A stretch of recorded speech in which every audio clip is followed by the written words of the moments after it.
We have the Cyberbeast, and we're about to replace the cat rail, pillars, or whatever people call this top part right here. So one of the things that Tesla recalled, it was an actual recall, right? Yes. So this is Todd. He's the owner of the Cyberbeast over here, and it is wrapped in satin gold dust black on 3M, and it is a beautiful color. It's like a satin black finish, but it has gold flakes on it. So in the sun, it looks amazing. And in the dark, I guess it kind of just looks like satin black. Right, yeah, it just kind of blends in, makes it black, but in the sun it really pops with that kind of golden green color. Yeah, 100%. I love this color, and this is one of our more popular. We've done a lot of these, satin gold dust black. It was actually one of the, I think the third Cybertruck we ever did, and this is like over 2 years ago in Texas, right? It was actually satin gold dust black, and that was a really fun one. So these cant rails or pillar, they get replaced because they had some that were kind of coming off, right? Yeah. For some. I didn't have that issue, but for some people, did you have that issue? No, it was solid. I was in it to get the light bar done, and they asked me if I wanted it done. I was just say go ahead and do it. Just I'd hate for something to happen down the road, but mine were solid. I pulled on them, no issues. Yeah. So one thing that I did notice with the new one is like there's like a little like, I don't know, it protrudes out just a little bit since they've kind of done the I guess, I don't know what this is called, but like basically reinstall it. Yeah. And then they did use a little bit more glue, right? That's what we were told, right? Like maybe a different adhesive. Yeah. So I mean, one of the popular products that we sell is we call it pillar delete. Maybe we should call it cat rail delete at this point. But we sell it in satin black, you know, the satin black, matte black, gloss black. But this one's obviously a special order. And what's slightly annoying about this, though, is that it's about 120 inches long if you do it in one piece. And we refuse to do this in two pieces because that'll look really bad. Yeah, appreciate it. Right? Unless you wanted me to. But then that also means we cut a bunch of extras. So if for some reason they're like, hey, we need to replace it again, you have an extra that you can have in your garage or something like that. So we're just going to kind of go through the process of installing this. This is basically the same thing. So this is not necessarily a installation guide because we already have one. But if it does happen again, you'll also kind of get a glimpse of how to do it if you need to do it yourself. Yeah, cool. So I already got it clay barred, just kind of cleaned up real quick. We actually give out magnets for our full DIY kit, not the pillar version, but I like using the magnets because make things way easier. So I'm just going to, just kind of lay it kind of where it needs to go. Nothing crazy. Okay. And basically, the first step is going to be just, what I like about these magnets too is I can kind of do this. And look at that, it just kind of peels out. It's a little tall, so maybe make it a little shorter if you need to. Just dive right in there and stick it, huh? Basically, Yeah. I mean, it's just hard to, I wish I had x-ray vision sometimes. All right, so that's pretty good. So if you look at this, the way that we position this, it's actually perfect. It's right by the edge, There's a relief cut right there, and then it's still holding the tension, you know, across like so, right? So, I mean, that makes it real easy. I'm gonna go ahead and just lock this down, and then we can go ahead and do the back part. Oops, that's okay. And basically, you just pull this all the way.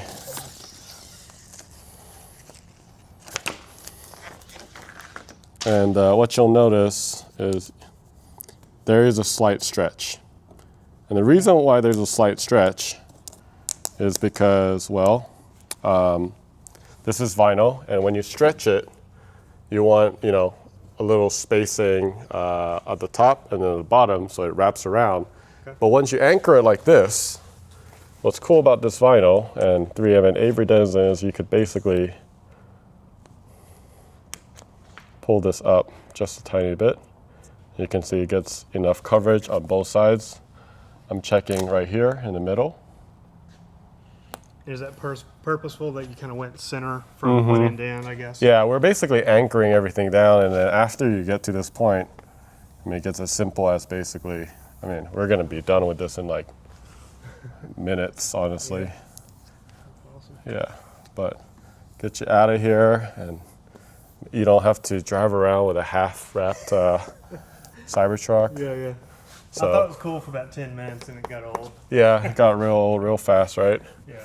So that's basically done, and then I need to just heat that out, and I'll clean that out. But once you get to this, same thing. Just kind of holding this down. And sometimes what we like to do too is we like to just kind of tear this out. Why? Because I can pull this, you see, like that? And basically, I'm not stretching this corner, this edge, because I can't stretch it theoretically because I have the backing paper still on there. Right. Does that make sense? It does. Yeah. So basically, that's a little bit too much, but that's okay. But it's a perfect cut, just like that.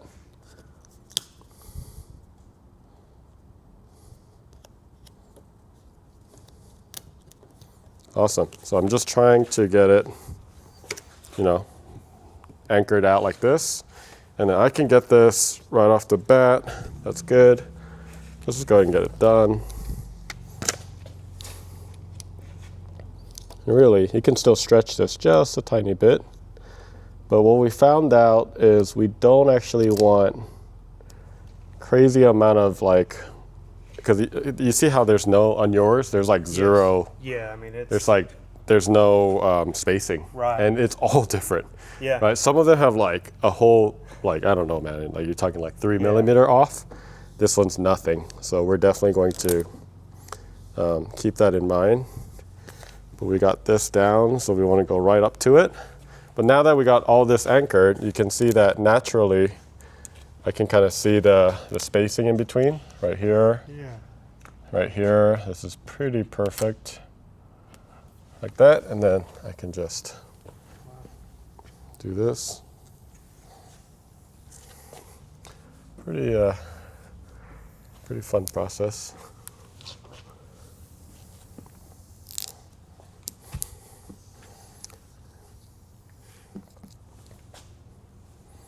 Awesome.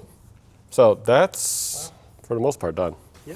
Some bubbles here and there, but that's pretty easy to get out with your finger or gloves. You have to heat everything to basically make sure that everything is good.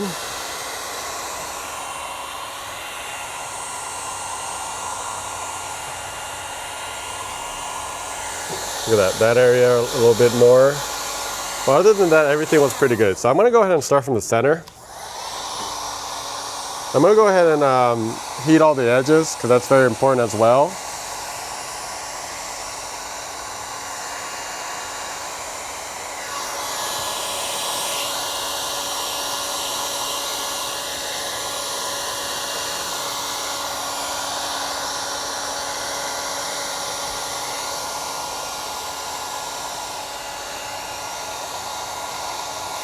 All right, one other thing too is I actually cleaned this, clay bar this right before I started, but we actually put a little tiny little cut right here. I don't know if you guys see that, but basically you bring this down and then kind of fold it over, then you bring the next down and look at that seam right there. You do want to have some sort of relief cut, but the main thing with the relief cut is you just want to make sure that it's right to that edge so there's no actual cut on the surface of the actual Cybertruck, right? So that's really the main thing. And I like to do it gradually like that. And then once I get here, I could use my wrap glove again and then get to the face of it because it's like a very 90-degree kind of edge. And then once you get here, you could use the squeegee and your finger as well to get underneath it. And then you could finish it with the hard side and then just making sure it's all fully wrapped around. I might heat it again afterwards as well. The seal can be a little tight, so if it's a little too tight, one other trick is to actually bring the windows down. Makes it a little bit easier, but honestly, I'm not really having too many issues, so I think I'm good. Okay, so I'm gonna go ahead and go all the way. If you notice, it actually kind of gets a little lighter here, and that was on purpose because that area, again, you see how tight that is? That's gonna be problematic, especially the way that this has been mounted. So we, of course, it expands and contracts a little bit.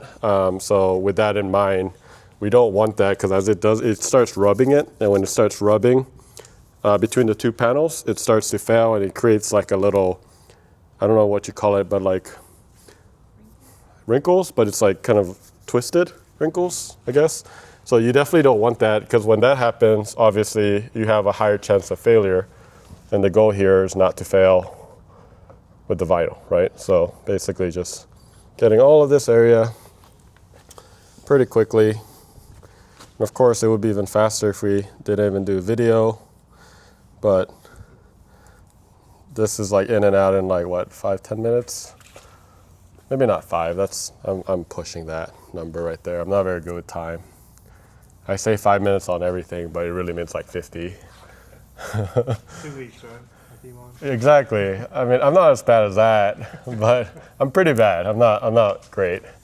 You can ask all these guys about it. It's pretty bad. One of the like small details too is like we're actually one of the first ones to scan this car, and like when you get to the end, we actually kind of made it a little slightly kind of coming in so that you can wrap around a little bit cleaner. I'm just kind of using my finger right here. And the other thing you really want to do as well is you want to go to the back side, kind of what Todd is doing, and do that kind of look because it's really hard to see. Right? I can't see anything. So can you see anything? There's like anywhere area I need to kind of redo on the back side right here. I can't really see it. Yeah, no, it's looking. Yeah, and we're gonna reheat it. Yeah. We're gonna reheat all the areas, but I like to be very, thorough with this part because we have a decent amount of edge, but I want to make sure none of it fails. Okay. There you go. All right, so last we do something called post heating. And if you are getting new to the channel, the way that vinyl works is memory based. So when you do this, you want to kill the memory. And anything that's going to pop up, it's going to pop up now. So you just want to make sure that this is a very, very important step. I think a lot of people sometimes skip this step, which is a very, very big mistake. You never should skip the post-heating process.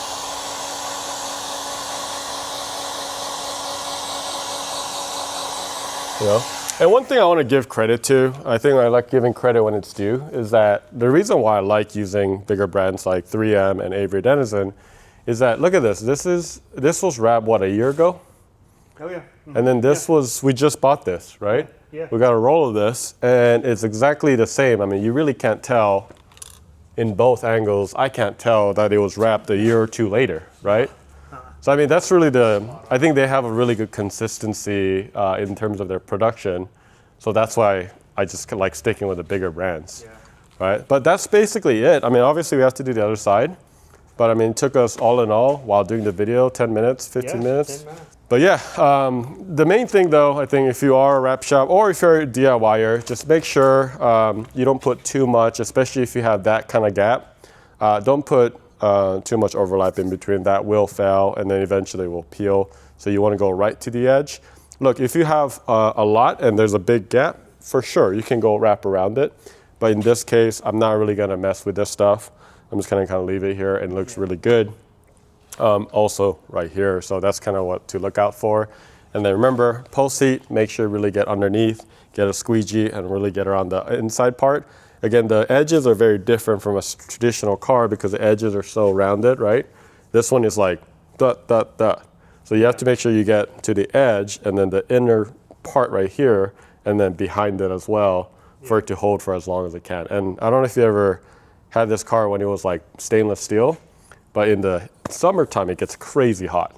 Oh yeah. Yeah. So I mean, like, it does handle a lot of heat, and these vinyl should be able to handle those heat. Yeah. So, yeah, that's pretty much it. Quick question. So I know before when you were doing the stretching, you kept that paper on, which makes sense because I'm sure you could stretch the ends out. Yeah. Let's say you forgot to do that and put it on there, and you got too much stretch. How do you get rid of that? Yeah. So You kind start of. all over? Or? No. So what I mentioned earlier, right? This vinyl is actually memory based. Yeah. So let's say you overstretch it and you got a little wiggly, you know, kind of jagged edges. Yeah. You literally take it apart, you use heat gun, and then you let it sit, and then once it does it, it'll go back to a normal state. Okay. And then you could pull from here instead of the edges, Yeah. Okay. right? So that's kind of why that small technique like that, it makes a big difference.